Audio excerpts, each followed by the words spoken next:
Break के बाद सभी का स्वागत और बात करते हैं पश्चिम बंगाल की भवानीपुर सीट की, जहां पर खतरे का साया मंडरा रहा है। ममता दीदी को इस वक्त डर सता रहा है। डर ये कि वोट कटने की वजह से उनकी राजनीति पर सीधा असर पड़ रहा है और इसीलिए विपक्ष लगातार उन पर हमलावर है। हालांकि वो जो कहीं ना कहीं ममता हैं वो इलेक्शन कमीशन पर लापरवाही का भी आरोप लगा रही है। हालांकि इलेक्शन कमीशन लगातार सख्त है। आखिरकार क्यों परेशान और डर के साए में हैं इस वक्त ममता बनर्जी, आइए आपको समझाते हैं। तो जो मसौदा सूची जारी की गई उसकी वजह से कहीं ना कहीं सदमे में है Mamata Banerjee. Booth level agents के साथ उन्होंने एक बैठक ली। ममता की जो विधानसभा सीट है भवानीपुर, उसे चौंकाने वाले आंकड़े आपको बताते हैं। सूची में एक ही झटके से 44,000 से ज्यादा नाम कट गए। एसआईआर की जो प्रक्रिया चल रही है नंदीग्राम की तुलना में 4 गुना अधिक, और ये दोनों ही सीट बहुत हाई प्रोफाइल है। शुभेंदु अधिकारी की सीट है नंदीग्राम, और नंदीग्राम से 10,000 से ज्यादा मतदाताओं के नाम हटाए गए। तो बंगाल की राजनीति की जब बात आती है, बहुत चर्चित क्षेत्र है नंदीग्राम, और 2021 में अगर हम बात करें तो इतने मतदाता हटाए गए, चर्चित सीट है नंदीग्राम। वहीं 2021 में नंदीग्राम से शुभेंदु अधिकारी जीते थे और ममता बनर्जी को हराकर ऐतिहासिक जीत उन्होंने दर्ज की थी। अब जो भवानीपुर निर्वाचन क्षेत्र है सीएम साहिबा का, उसकी स्थिति का आकलन करते हैं आपके आगे। तो जब प्रक्रिया अपनाई गई तो उसमें मृत जो मतदाता हैं वो 10,000, लापता 19,000, जो स्थानांतरित यानी ट्रांसफर हुए वो 12,000 से ज्यादा हैं, जो डुप्लीकेशन केसेस हैं वो 1,000, अन्य यानी कि अगर मिसलेनियस की बात की जाए 768। कुल मिलाकर आंकड़ा 44,700 नाम हटाए गए। अब ये लापरवाही हुई है, इस लापरवाही के चलते अब एक्शन मोड में किस तरह इलेक्शन कमीशन काम कर रहा है, ये तो हम आपको, जो आप मेरे साथ में देख पा रहे हैं विंडो, उसमें हमने आपको ये तस्वीर बताई। लेकिन कैसे बंगाल में मतदाता सूची पर अब इलेक्शन कमीशन सख्त है तमाम विसंगतियों को लेकर। टीएमसी नेता के जो बीएलओ हैं उनके काम करने पर बवाल है। बीएलओ के साथ साथ जो एरो हैं उन्हें 4 नोटिस मिले, और जीवित मतदाता को मत दिखाने पर, मतलब वो जिंदा है वोटर, उसको आपने मरा हुआ बता दिया, इसीलिए शो कॉज नोटिस। सुबह भी हमने आपको बताया था कि अगर बीएलओ ढंग से काम नहीं करेगा तो इलेक्शन कमीशन आपको नोटिस जारी करेगी और कहेगी भाई अपनी ड्यूटी ठीक तरीके से कीजिए। 2 विधानसभा क्षेत्रों में नाम दर्ज होने पर नोटिस, और 7 करोड़ नामों की अब जांच होगी, और 31 लाख अनमैप्ड मतदाताओं को मिलेगा मौका। लेकिन ये होगा कैसे? जो माइक्रो ऑब्जर्वर्स की नियुक्ति करेगा इलेक्शन कमीशन।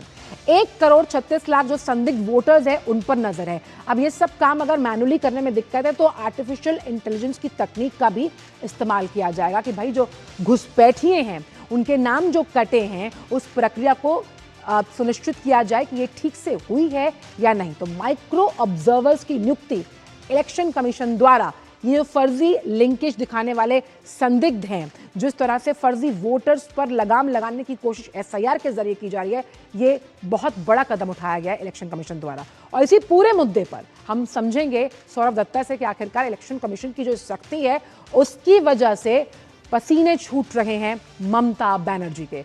सौरभ, सवाल ये कि माइक्रो ऑब्जर्वर्स की नियुक्ति किस तरह से चुनावी प्रक्रिया को निष्पक्ष तो बनाएगी, लेकिन जिस फर्जी वोट के आधार पर ममता दीदी कहीं ना कहीं परेशान हो रही हैं, उनका परेशान होना लाजमी है।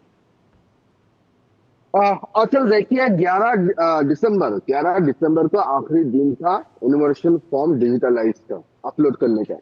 उसके बाद से 11 दिसंबर कृष्णनगर में सभा की थी ममता बनर्जी ने। मैं अभी रानाघाट में हूँ, करीब की जगह है, नदिया डिस्ट्रिक्ट के अंदर आती है, ये भी नदिया डिस्ट्रिक्ट के अंदर ही आती है।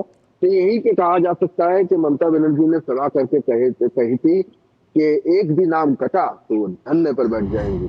और इसके बाद जब मंगलवार को ड्राफ्ट लिस्ट पब्लिश हुआ जिसमें 7 लाख लोगों का नाम है, उसके बाद से टीएमसी के खेमे से इतना ज्यादा शोर नहीं मच रहा है।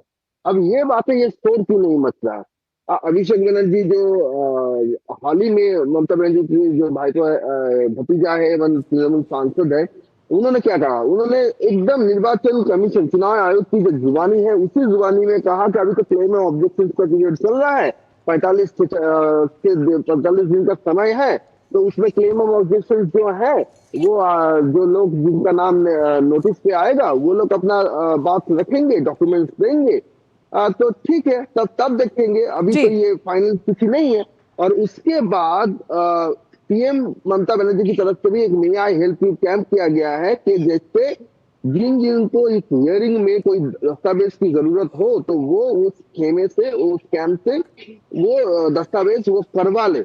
अभी यहाँ पे सवाल आ रहा है कि अब जिनके पास अब तक कोई दस्तावेज नहीं था वो दस्तावेज कैसे करवाएंगे। जी। और अब देखिए माइक्रो ऑब्जर्वर को क्या क्या रोल दिया गया है। पहली, जो जो फॉर्म डिजिटलाइज हुआ है उनको बारीकी से जांचे। क्यों? क्योंकि ऑलरेडी बीएलओ को सुपॉस किया है कि जहां पे ये सब विसंगतियां देख रही है। दूसरी क्या था? दूसरी बात ये रखी गई है माइक्रो ऑब्जर्वर को, जो जन्म मृत्यु है उसके तालिका को आप जांचिए, क्योंकि ऐसा भी देख रहा है कि बच्चे का जन्म हुआ है 2007 और उसका जी। सर्टिफिकेट हो गया है 2006 में। और हियरिंग जहां पे चलेगा, जहां पे ये सब हियरिंग होगा, वहां पे भी वो लोग मौजूद रहेंगे। जो चुनाव आयोग का कहना है कि एक भी वैध वोटर का नाम ना कटे और कोई अवैध यानी वोटर कि का माइक्रो नाम ऑब्जर्वर्स के जो माइक्रोस्कोपिक लेंस है उनसे बच नहीं पाएगा अगर कोई फर्जी वोटर है। लेकिन इसमें आर्टिफिशियल इंटेलिजेंस की तकनीक के इस्तेमाल की भी बात की जा रही है, जो कहीं ना कहीं बीएलओस के काम को थोड़ा और आसान बनाएगी।